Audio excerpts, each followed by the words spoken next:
السلام علیکم۔ یہ کچھ سوالات آئے ہوئے، آئیے ہم اس کا جواب قرآن سے ہی تلاش کرتے ہیں۔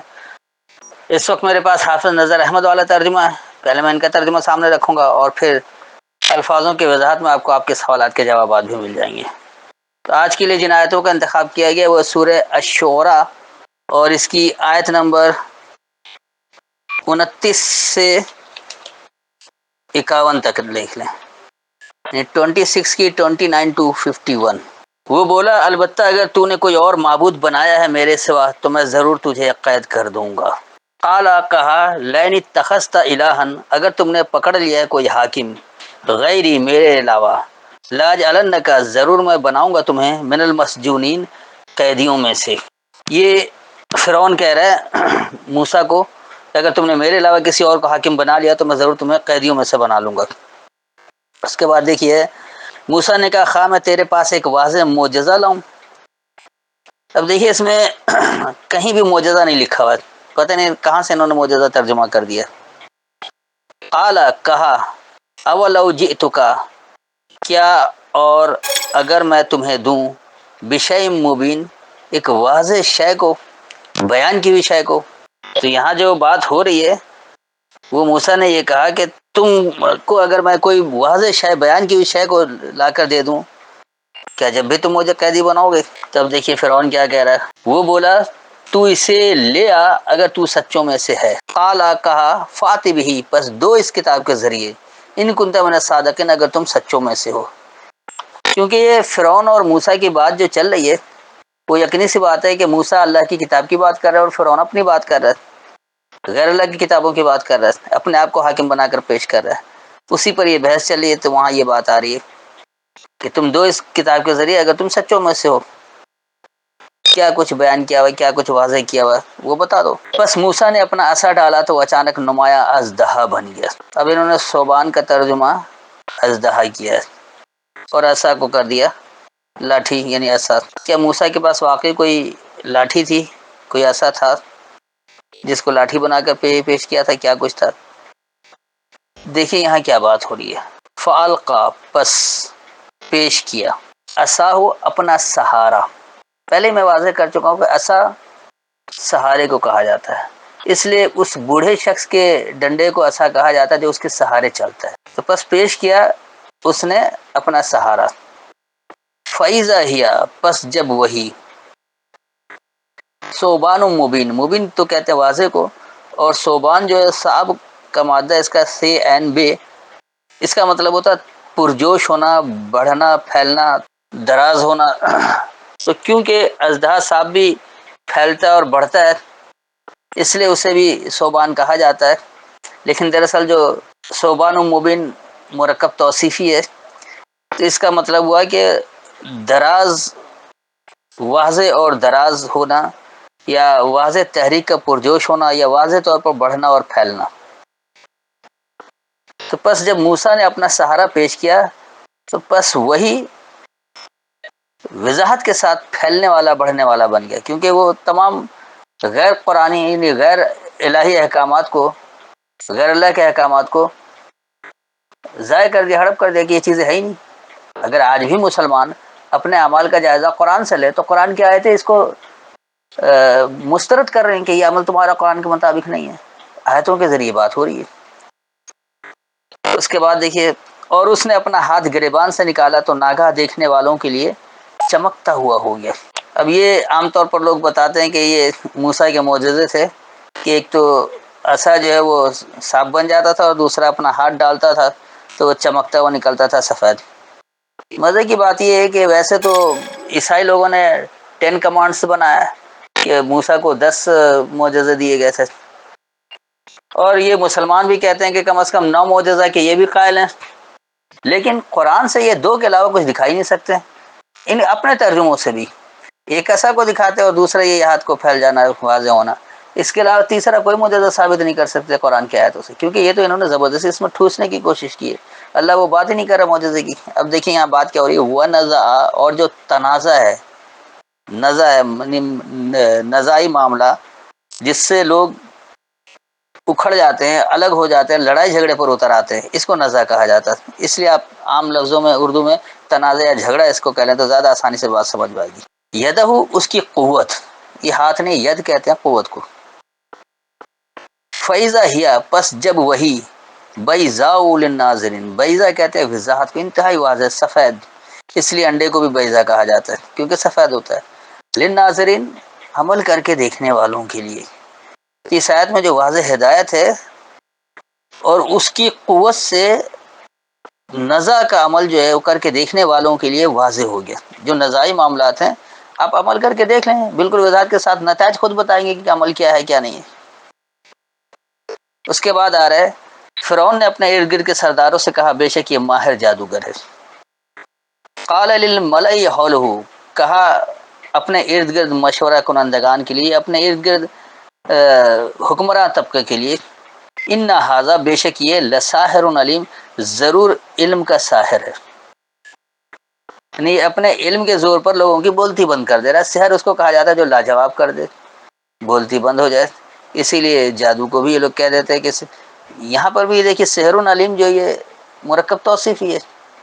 لام لگ گیا ضرور کے لیے، تو ساحر علیم، تو ضرور یہ علم کا ساحر ہے، یعنی علم سے لاجواب کرنے والا ہے، بات علمی چل رہی ہے۔ اس کے بعد کہہ رہے کہ وہ چاہتا ہے کہ وہ تمہیں اپنے جادو کے زور سے تمہاری سرزمین سے نکال دے، تو تم کیا مشورہ دیتے ہو؟ یرید، وہ ارادہ کرتا ہے، ان یخرجکم، یہ کہ وہ تمہیں خارج کر دے، من ارضکم، تمہاری زمینوں سے، بسحر ہی، اپنے علم کو، اپنے لاجواب کرنے کو۔ فما ذات امرون، پس کیا جو تم معاملات دے رہے ہو۔ اس آیت میں فرعون یہ کہہ رہا ہے کہ اس نے تو اپنا سہارا پیش کر دیا، یہ اللہ کی کتاب اس کے پاس ہے، اور یہ اس طرح سے اس نے پیش کیا کہ یہ تو بڑا واضح پرجوش تحریک بن گیا، یعنی بڑھ رہے اور پھیل رہے ہیں یہ لوگ، اور وہ اپنی قوت سے نزاعی معاملات کو بھی کہا کہ عمل کر کے دیکھ لو، واضح ہو جائے گا، نتائج خود بتائیں گے، بالکل سفید ہو گیا، یعنی واضح ہو گیا۔ تو اب وہ اس نے کہا اپنے ارد گرد مشورہ کنندگان سے، جو حکمراں طبقے والے لوگ تھے، جو بیوروکریٹ آپ کے آج کے دور میں آپ اس کو کہہ لیں، ان کے لیے پھر اس نے یہ کہا کہ بے شک یہ تو ضرور علم والا ساحر ہے، یہ باطل کو حق ثابت کرنے والا ہے، کیونکہ اس کے روح سے اللہ کی بات باطل تھی جب تک ملاوٹ کے بغیر نہیں سمجھے، جیسے آج کا مسلمان قرآن خالص ہے لیکن اس کو سمجھنے کے لیے کہتا ہے نہیں جی آپ بغیر سنت یا بغیر حدیث کے نہیں سمجھ سکتے، تو یہی سب سے بڑی ملاوٹ ہے۔ جب خالص قرآن سے سمجھایا جائے تو اس کو بھی یہ لوگ یہی کہیں گے کہ یہ بھی باطل کو حق ثابت کر رہا ہے۔ تو یہ ارادہ کر رہا ہے کہ تمہیں اپنے اس شہر سے، یعنی اپنے باتوں کے لاجواب کرنے والے سے، تمہاری زمینوں سے تمہیں خارج کر دے، بس کیا جو تم معاملات دے رہے ہو۔ آج بھی آپ دیکھیں خالص قرآن کی بات کریں تو یہ جتنے فرقہ پرست ہیں، چاہے وہ سنی ہو، شیعہ ہو، دیوبندی ہو، بریلوی ہو، اہل حدیث ہو، کوئی بھی ہو، سب آپ کے خلاف اکٹھے ہو جائیں گے۔ ان کو پتہ ہے کہ اگر یہ حق بات، تعلیم، اللہ کی آیتیں سامنے ہو گئی، واضح آ گئیں، تو پھر ہماری دکانداری بند ہو جائے گی۔ اب دیکھیے وہ کیا کہہ رہا ہے، وہ بولے اسے اور اس کے بھائی کو مہلت دے، اور شہروں میں نقیب بھیج کہ تیرے پاس تمام بڑے ماہر جادوگر لے آئیں۔ انہوں نے دو آیتوں کا ایک ساتھ ترجمہ کر دیا۔ بہرحال اب یہاں دیکھیے، قالوا، انہوں نے یہ کہا، ارجہ، مہلت دو، واخاہ، اور اس کے ہم مقصد کو، وبس فی المدائن حاشرین، اور شہروں میں اکٹھا کرنے والوں کو دوبارہ بھیجو۔ کس لیے بھیجوا رہا ہے کہ یا تو کا، وہ دیں گے تجھے، بکل سحار علیم، ہر ایک علم سے لاجواب کرنے والوں کو۔ وہ ایسے افراد تلاش کریں گے کہ جو اپنے علم سے لوگوں کو لاجواب کر دیتے ہیں، لوگوں کو، اپنے سامنے والے کو دلیل سے مطمئن کر دیتے ہیں، ایسے لوگوں کو یہ شہروں سے اکٹھا کر کے لے آئے۔ اس کے بعد دیکھیے کیا کرے، پس جادوگر جمع ہو گئے ایک معین دن، مقررہ وقت مقررہ پر، فجمع السحرۃ، پس جمع ہوئے یہ خاص علم سے لاجواب کرنے والے لوگ، لمیقات، ایک ملاقات کی جگہ، یوم معلوم دورانیے میں، کیونکہ یہ پہلے سے بتا دیا گیا تھا کہ فلاں دن اکٹھے ہونا، سب کچھ کرنا ہے، اس لیے یہ معلوم دورانیہ ہے۔ تو پس ساحروں کو جمع کر دیا گیا معلوم دورانیے کی ملاقات کے لیے، اور لوگوں سے کہا گیا کیا تم جمع ہوگے؟ وقیل للناس، اور کہا گیا لوگوں کے لیے، هل انتم مجتمعون، کیا تم سب اکٹھے ہو رہے ہو، مجتمع ہو رہے ہو، تاکہ ہم پیروی کریں جادوگروں کی اگر وہ غالب ہوں۔ اچھا، جمع کس لیے کر رہا فرعون؟ لعلنا، تاکہ ہم نتبعو ہم اتباع کریں السحرۃ اس خاص ساحر کی، اس خاص علم سے لاجواب کرنے والے کی، ان کانوا هم الغالبون اگر وہ غالب میں سے ہو جائیں۔ اگر یہ ساحری غالب ہو گئے، جو ہم نے ہر علم کے ماہر کو بلا لیا اکٹھے ہر طرف سے، اگر یہ غالب آ جائیں گے تو ہماری اتباع کر لینا، اور اگر واقعی موسیٰ کی بات سچی تو پھر اس کی اتباع کر لینا۔ اب دیکھیے بات کیا ہوئی آگے۔ جب جادوگر آئے تو انہوں نے فرعون سے کہا کیا ہمارے لیے یقینی طور پر کچھ انعام ہوگا اگر ہم غالب آئے؟ تو دیکھیے عام طور پر جو ماہرین علم ہوتے ہیں، ماہرین تعلیم جس کو آپ کہہ لیں، یا اپنے اپنے شعبے کے ماہر ہو، کوئی بھی آتا ہے تو وہ پہلے اپنے مفاد کو مد نظر رکھتا ہے۔ یہاں بھی یہی بات ہو رہی ہے کہ فلما جاء السحرۃ، بس جب آئے یہ خاص علمی ماہرین، لاجواب کرنے والے لوگ، قالوا انہوں نے کہا لفرعون فرعون کے لیے، اِنَّ کیا اگر لنا ہمارے لیے لاجرن ضرور اجر ہے، نتیجہ ہے، ان کننا نحن الغالبین اگر یہ کہ ہم غالبوں میں سے ہو جائیں۔ تو یہاں ابھی وہ بحث کرنے سے پہلے، دلیل سننے سے پہلے، ابھی موسیٰ سے بات کیا نہیں ہے، تو وہ پہلے یہ کہہ رہے ہیں کہ ہمارے لیے ضرور اجر ہے اگر ہم غالبوں میں سے ہو جائیں، یعنی ہمارے لیے کیا اجر ہے وہ ہمیں پہلے بتا دو، ہمیں انعام کیا دو گے۔ اس کے بعد پھر کہہ رہے ہیں کہ تم اس وقت بے شک میرے مقربین میں سے ہوگی۔ تو جواباً وہ کیا کہہ رہا ہے کہ قال نام، کہا ہاں، وَإِنَّكُمْ اور بے شک تم اذا لمن المقربین جب ضرور ہمارے مقربین میں سے ہوگے۔ تو یہ آپ دیکھ رہے ہیں کہ آج کے بھی جو حکمراں طبقہ ہے ان کا کیا ہوتا ہے کہ جو زیادہ ماہر ہے، جو اپنے آپ کو ثابت کرتا ماہر، تو وہ کیا ہوتا ہے، وہ حکمراں کے قریب ہوتا ہے، چاہے وہ وزیر اعظم کی حیثیت سے ہو، صدر کی حیثیت سے ہو، یا چیئرمین کی حیثیت سے، یعنی جو بھی جس جگہ جس پوسٹ کو زیادہ طاقتور تصور کیا گیا ہے، تو ماہر لوگ اس کے ارد گرد رہنا چاہتے ہیں، اس کے مقربین بننا چاہتے ہیں۔ آپ اس کو کابینہ کہہ لیں آج کے دور میں، کیونکہ کابینہ آج کل زیادہ قریب ہوتی ہے، اب چاہے وہ امریکی صدر کی کابینہ ہو یا پاکستانی وزیر اعظم کی کابینہ ہو، جہاں جس کا اختیار ہے اس کے حساب سے وہ لوگ آئیں گے۔ پھر دیکھیے کیا کہہ رہے ہیں، کہا موسیٰ نے ان سے اپنا داؤ ڈالو جو تم ڈالنے والے ہو۔ قال لهم موسیٰ، کہا ان کے لیے موسیٰ نے، القوا پیش کرو ما انتم ملکون جو تم پیش کرنا چاہتے ہو۔ بس انہوں نے اپنی رسیاں اور لاٹھیاں ڈالیں اور وہ بولے فرعون کے اقبال کی قسم بے شک ہم ہی غالب آنے والے ہیں۔ اب دیکھیے وہ کیا کرے، فالقوا حبالهم، بس انہوں نے پیش کی اپنی کتابیں، کیونکہ موسیٰ اللہ کی کتاب کے سہارے تھا، موسیٰ کے پاس اللہ کی کتاب تھی، انہوں نے اپنی کتابیں پیش کی یا اپنا سہارا۔ اب یہ عصا کی جمع عصیہم، تو انہوں نے اپنا سہارا پیش کیا، پس انہوں نے اپنی کتابیں یعنی اپنا سہارا پیش کیا،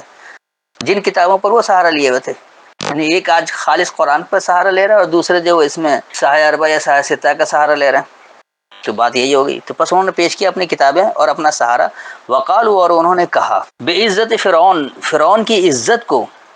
انا لنحن الغالبون بے شک ضرور ہم ہی غالبوں میں سے ہوں گے۔ تو آج بھی آپ دیکھ لیں جو مذہبی طبقہ آپ سے اگر خالص قرآن کی بات کر لڑے گا تو وہ یہی کہے گا کہ وہ بحث کر لو اور ہم غالب ہوں گے کہ ہماری بات سچی ہے، تم لوگ جھوٹے ہو، کیونکہ خالص قرآن سے بات سمجھ ہی نہیں جا سکتی، کیونکہ قرآن نامکمل کتاب ہے۔ زبانی طور پر کہتے ہیں کہ قرآن مکمل اور آخری کتاب ہے، عملی طور پر کہتے ہیں قرآن نامکمل ہے، اس میں اللہ نے احکامات تو دیے ہیں، تفصیل کے لیے فلاں کتاب اٹھاؤ۔ بالکل یہی حال ہے جو موسیٰ اور فرعونوں کا مقابلہ تھا، آج بھی بالکل وہی حال ہے۔ اب آگے دیکھیے کیا کہہ رہے ہیں، پس موسیٰ نے اپنا عصا ڈالا تو وہ ناگہاں نگلنے لگا جو انہوں نے ڈھکوسلا بنایا تھا۔ فالقا موسیٰ عصاہ، پس جب پیش کیا موسیٰ نے اپنا سہارا،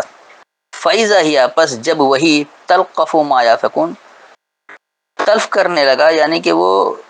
نگل لیا، جھپٹ لیا، اچک لیا، آپ یہ سب کچھ کہہ رہے ہیں، جو وہ الزام تراشی کیا کرتے تھے۔ افق سے یافکون، جو الزام تراشی انہوں نے کیا، جو انہوں نے اس میں ملاوٹ کر لی۔ یہ اللہ نے کہا اقیموا الصلاۃ، آپ قرآن سے اقیموا الصلاۃ ثابت کرے کیسے، کس طرح سے، کیا کچھ آیتوں سے بالکل واضح ہے، لیکن یہ جتنا مذہبی طبقہ ہے وہ کہے گا نہیں جی نمازیں پڑھو۔ اب اس کے لیے وہ کیا لے کر آئے گا سہارا، جو انہوں نے اپنا گھر رکھا اپنی کتابوں کے سہارے، جو الزام تراشی کر رکھی کہ اللہ نے ایسا کہا ہے، وہ سامنے لے کر آئیں گے۔ لیکن جب صرف آیتوں سے اس کو کیا جائے گا تو تلف ہو جائے گا، ضائع ہو جائے گا، نگل جائے گا، اچک جائے گا، جھپٹ لیا جائے گا، کیونکہ اللہ کی کتاب اس کی آیتیں اس کی وضاحت نہیں کرتے۔ اب ہوا کیا دیکھیے، پس جادوگر سجدہ کرتے ہوئے گر پڑے، فَأُلْقِیَ السَّحَرَةُ ساجدین، پس پیش ہو گئے یہ خاص لاجواب کرنے والے لوگ فرما برداری، جو واقعی ماننے والا تھا تو وہ جب خالص قرآن کی بات آئی، یعنی خالص اللہ کی کتاب کی بات آئی، تو وہ مان گئے کہ واقعی ہم تو اللہ کی کتاب میں غیر اللہ کے کلام کی ملاوٹ کر رہے ہیں، ہم خالص اللہ کے کلام سے نہیں سمجھ رہے۔ تو ان میں ایسے جیسے آج کے نام نہاد علماء ہیں، ان کو پتہ ہی نہیں کہ وہ غیر اللہ کی کتاب کی ملاوٹ کر رہے ہیں، اور دھڑلے سے اپنے سایہ اربع یا سایہ ستہ کی یہ تلقین کیے چلے جا رہے لوگوں کو، جب ان کے سامنے بھی خالص بات آ جائے اور اگر وہ واقعی اندر سے ایماندار ہوں تو آیتوں کے ذریعے وہ بھی فرما برداری میں پیش ہو جائیں گے، واقعی یہ بات تو اللہ کی آیتوں میں نہیں ہے۔ اس لیے ان کا جواب کیا آ رہا ہے کہ وہ بولے ہم سارے جہانوں کے رب پر ایمان لائے۔ قالوا، انہوں نے یہ کہا آمنا برب العالمین، ہم نے مان لیا ہر علم کے ربوبیت کرنے والے کو، کیونکہ ہر علم کا ربوبیت کرنے والا بتدریج قرآن چڑھانے والا تو دراصل اللہ ہے، جو رب ہے موسیٰ اور ہارون کا۔ اب دیکھیے وہ کیا کہ رب موسیٰ و ہارون، موسیٰ اور ہارون کے ربوبیت کرنے والا۔ موسیٰ کون ہے؟ جو حق بات کے لیے نتائج سے بے پرواہ ہو کر ڈٹ جائے، باطل کے سامنے سینہ سپر ہو جائے، اور ہارون اس کو کہتے ہیں جو اس کا معاون بوجھ اٹھانے والا ہوتا ہے۔ تو آج بھی جو لوگ خالص قرآن کی بات کریں اور جو ان کے ساتھ پیروکار ہوں، وہ ان مذہبی طبقہ کو، ان نام نہاد علماء کو شکست دے سکتا ہے۔ اگر خالص قرآن کی بات ہے تو وہ خود قبول کر لیں گے کہ واقعی یہ بات اللہ کی آیتوں میں نہیں ہے، ہم ملاوٹ کر رہے ہیں، اور پھر وہ رب کے ماننے والے ہو جائیں گے۔ فرعون نے کہا تم اس سے پہلے ایمان لے آئے کہ میں تمہیں اجازت دوں؟ بے شک وہ البتہ تمہارا بڑا ہے جس نے تمہیں جادو سکھایا ہے، پس تم جلد جان لو گے میں ضرور تمہارے ہاتھ پاؤں کاٹ ڈالوں گا، دوسری طرف کے ایک طرف کا ہاتھ دوسری طرف کا پاؤں، اور ضرور تم سب کو سولی دوں گا۔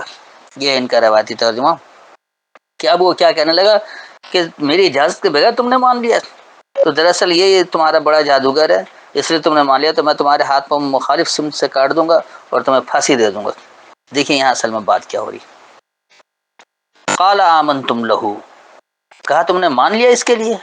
قبل، پہلے، اس سے پہلے، ان آذان لکم، یہ کہ میں ضابطہ دیتا تمہارے لیے، انہ لکبیرکم الذی، بے شک وہ ضرور تمہارا بڑا ہے جو کہ علمکم السحر، تمہیں علم دیا ہے لاجواب کرنے کا، تمہیں علم دیا ہے باطل کو حق ثابت کرنے کا، فلا سوف تعلمون، پس ضرور ان قریب تمہیں علم ہو جائے گا، لأقطعن ایدیکم، ضرور میں تمہاری قوتوں کو فتح کر دوں گا، الگ کر دوں گا، کاٹ ڈالوں گا، وارجلکم، اور تمہاری مضبوطیوں کو، من خلافن، اس کے خلاف سے، ولأصلبنکم اجمعین، اور ضرور ہم تمہیں اپنی مضبوطی اکٹھے دیں گے۔ یہ فرعون جو ہے یہاں پر اس آیت میں واضح طور پر ہدایت ملی کہ فرعون نے کیا کہا کہ تم نے اس سے پہلے ہی اس کو مان لیا کہ میں تمہارے لیے ضابطہ دیتا، نہیں ضابطہ تو میں دیتا پھر تم ماننے والے ہوتے، تم نے ان کی باتوں کے ذریعے ان کو مان لیا۔ تو وہ کیا کہہ رہا ہے کہ بے شک یہ تمہارا ضرور وہ بڑا ہے جس نے تمہیں لاجواب کرنے کا فن، یعنی ایسا علم دیا کہ دوسرے لاجواب ہو جاتے، دوسروں کی بولتی بند ہو جاتی ہے، تو یہ ضرور تمہارا یہی بڑا ہے، یہ بڑا استاد ہے، تو تمہیں جلد اس کا علم ہو جائے گا۔ اور پھر وہ خود کیا کہہ رہا ہے کہ میں تمہاری قوتوں کو، تمہاری مضبوطی کو تمہارے خلاف الگ کر دوں گا، جو تمہاری مضبوط ہے، جو تمہاری قوتی ہے، ان کو خلاف سے میں الگ کر دوں گا، تمہارا مخالف بنا لوں گا، اور جو سلب کہا جاتا ہے انتہائی مضبوطی کو، اور تمہیں اپنی مضبوطی ہم اکٹھے دیں گے، اور ضرور تمہاری جو مضبوطیاں ہیں اکٹھے ہوں گی، تو وہ تمہاری مضبوطیوں کو الگ کرنا چاہتا ہے، کاٹنا چاہتا ہے، توڑنا چاہتا ہے۔ تب وہ کیا کرے، وہ بولے کچھ حرج نہیں، بے شک ہم اپنے رب کی طرف لوٹ کر جانے والے ہیں۔ قالوا لا ضیر، انہوں نے کہا پرواہ نہیں، یعنی کوئی مضر نہیں ہے، کوئی تکلیف نہیں، کوئی گزند نہیں ہے، کوئی پرواہ نہیں ہے۔ انا الی ربنا منقلبون، بے شک ہم اپنے رب کی طرف پلٹ رہے ہیں۔ انقلاب جو ہے ہمارا آیا، جو ہمارے دماغی انقلاب آیا، جو ہم کتاب کی باتوں کو مان لے رہے ہیں، تو دراصل یہ اب ہمیں کوئی پرواہ نہیں ہے، ہمیں کوئی گزند نہیں، کوئی تکلیف نہیں ہے، ہمیں کوئی مضر نہیں ہے، ہمیں کوئی ایسی بات نہیں ہے، کہ بے شک ہم تو اپنے رب کی طرف پلٹ رہے ہیں۔ رب کی بات سامنے آ گئی، ہم نے سلنڈر کر لیا، ہم ملاوٹ کر رہے تھے۔ اس کے بعد پھر انہوں نے کیا کہا کہ ہم امید رکھتے ہیں کہ ہمارا رب ہماری خطائیں بخش دے، کہ ہم پہلے ہی مان لانے والے ہیں۔ اب دیکھیں ان کا جواب کیا ہے، انا نطمع، بے شک ہم ضرور یہ امید رکھتے ہیں، ان یغفر لنا، یہ کہ ہمارے لیے حفاظت ہوگی، ربنا، ہمارا رب، خطایانا، ہماری خطائیں، ان کننا، یہ کہ ہم اول المؤمنین، پہلے ماننے والے ہیں۔ تب ان کا جواب کیا ہوا، تو انہوں نے یہ کہا کہ بے شک ہم امید رکھتے ہیں کہ ہمارا رب ہماری خطاؤں سے ہمارے لیے حفاظت کرے گا، یہ کہ ہم نے ماننے میں پہل کیا۔ جیسے ہی ہمارے سامنے بات آئی ہم نے پہل کر لیا، ہم نے مان لیا۔ اول المومن کا مطلب ہی نہیں کہ میں پہلا مسلمان ہوں یا پہلا ایمان لانے والا ہوں، جیسے ہی ہمارے سامنے بات آئی ہم نے پہل کر لیا۔ تو اسی طرح اگر آج بھی خالص قرآن ماننے والے اور غیر اللہ کے کلام کی ملاوٹ کرنے والوں کا مقابلہ ہو، تو جو لوگ اصل میں ماننے والے ہیں، جو واقعی غیر جانبداری سے فیصلہ کرنے والے ہیں، وہ مان لیں گے کہ یہ جو عبادات کے نام پر نماز روزہ حج زکوٰۃ وغیرہ دیا گیا ہے یہ سب بناوٹی ہے، قرآن کی آیتیں اس کی تصدیق نہیں کر رہی۔ جس طرح موسیٰ نے ایسے ماہر تعلیم کو بلایا تھا کہ موسیٰ سے مقابلہ کرو کہ موسیٰ کس کتاب کی بات کر رہا ہے، تم بھی اس کو لاجواب کر دو اپنے علم کے ذریعے۔ تو وہ جب آئے اور جب خالص بات ہوئی تو انہوں نے اپنی غلطی کو مان لیا، انہوں نے کہا کہ ہم تو ملاوٹ کر رہے تھے، رب کی بات تو یہی ہے جو تم کہہ رہے ہو۔ تو ان کے مان لینے کی وجہ سے اس نے دھمکی دی کہ ہم تمہاری قوت کو بھی توڑ ڈالیں گے، تمہاری مضبوطی کو بھی ہم خلاف کر دیں گے، اور ہم تم سب کی مضبوطی کو اکٹھے لے آئیں گے، ہم سب کو تباہ کر دیں گے۔ تو انہوں نے کہہ دیا کہ ہم تو اب پلٹ گئے، ہمارے اندر تو انقلاب آ گیا رب سے، کیونکہ اب ہمیں کوئی اس کی پرواہ نہیں ہے، تم جو چاہے وہ مرضی کرتے رہو۔ اور ایسا کس لیے کہ ہمیں امید ہے کہ جو ہم نے غلطی کر رکھی ہے ہمارا رب اس سے ہمارے لیے حفاظت کرے گا، کیونکہ ہم نے ماننے میں پہل کر لیا، ہم نے ضد اور ہٹ دھرمی نہیں کی کہ اب اللہ کی بات کو نہ مانا جائے، ہماری بات جیسی سمجھ آئی ہم نے ماننے میں فوراً پہل کر لیا۔ تو یہ تھی ان آیتوں کی تفصیل، میں نے ایک ایک لفظ کر کے سمجھایا اور جملے میں بھی بتایا۔ اس سے جو پورا کچھ اخذ کیا جاتا ہے وہ بالکل وہی بات ہے کہ خالص اللہ کی بات اور غیر اللہ کے کلام کی ملاوٹ کی بات۔ تو آج بھی خالص قرآن کی بات اور جو اس میں دیگر کتابوں کی ملاوٹ کر کے کی گئی ہے، ان دونوں کا اگر بحث ہو، ان دونوں کا مقابلہ ہو، تو جو باضمیر لوگ ہیں وہ یہ مان لے گے کہ اللہ کی آیتیں ان امروں کی تصدیق نہیں کری جو تم نے اللہ کے نام پر عبادت بنا کر دے رکھا ہے۔ تو میرے خیال میں اس کی وضاحت ہو گئی۔ اگر پھر بھی کوئی آیت نہیں سمجھ میں آئی ہو، کوئی تشنگی رہ گئی ہو، تو آیت کا حوالہ دے کر بعد میں سوال کر سکتے ہیں۔ السلام علیکم۔